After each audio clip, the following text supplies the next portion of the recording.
This isn't a guide to help you with mechanics, these are just things that I use in my runs that you might want to know. I'd recommend checking out other guides as well. The footage in the background is recorded with a friend on Seder as well as 2 random people that we made a party with. Here are 7 quick tips for Oculus. My first tip is not to token if you don't have to.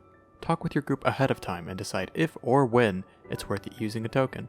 Tokens are limited, so you don't want to waste them. If one of you dies early in a fight or you all die towards the end, just retreat.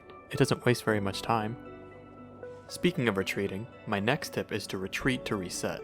If you end up having to blow Awakenings or a Satyr's Resurrection skill on a mini-boss, rather than trying to force the next mini-boss or even the floor boss, just retreat instead. This will reset all of your cooldowns. Third, unless you run with a group that knows what they're doing and have gotten a good feel for Oculus, I'd recommend clearing the optional bosses. You get more tokens and gain access to the side shop, so pretty much just clear everything. One of those things you can purchase in the side shop is Nayu's Recovery Potion. This acts like a Remy's Touch and immediately restores 30% of your HP and MP, which is great since things really hurt in Oculus. Though what's really strong with these potions is that they have a separate cooldown from all your other HP potions, meaning you can drink multiple at once. You can even go so far as to use 4 different types of 30% HP potions at the same time, giving you a burst heal of 60% of your HP and a slower heal over time of 60% as well. This is especially helpful if you use epic sets that drain your health over time, make you take more damage, or reduce the healing from potions you receive. Trust me on this one, I've used sets like that for Oculus.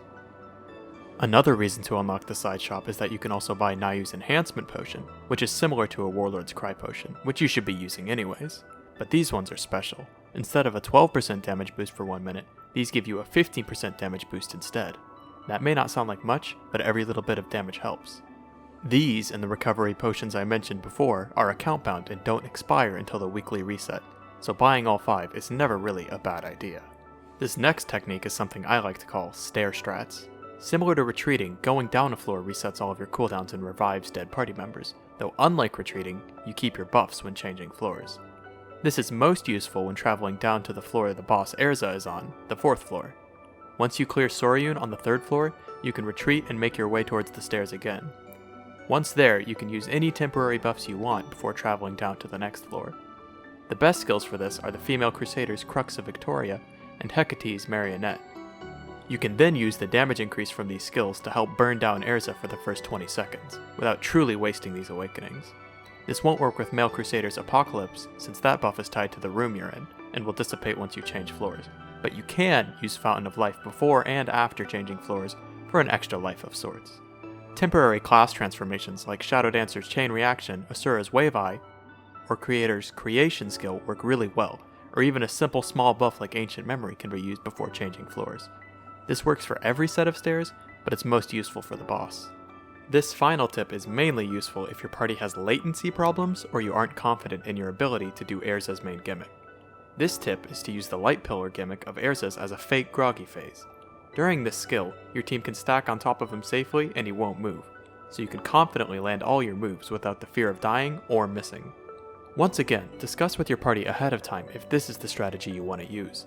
You can also combine this with a stair strat tip I mentioned earlier to use the buffs from Crux or Marionette to outright kill Erza during this fake groggy phase, when paired with the free second use of these skills. Something to consider is that you might want to die intentionally to reset your skills as a damage dealer if this is your plan. Though I wouldn't recommend this unless your group is very comfortable with Oculus, since you could be unnecessarily burning tokens that you might need later in the fight. I hope this helps with your Oculus runs, and good luck.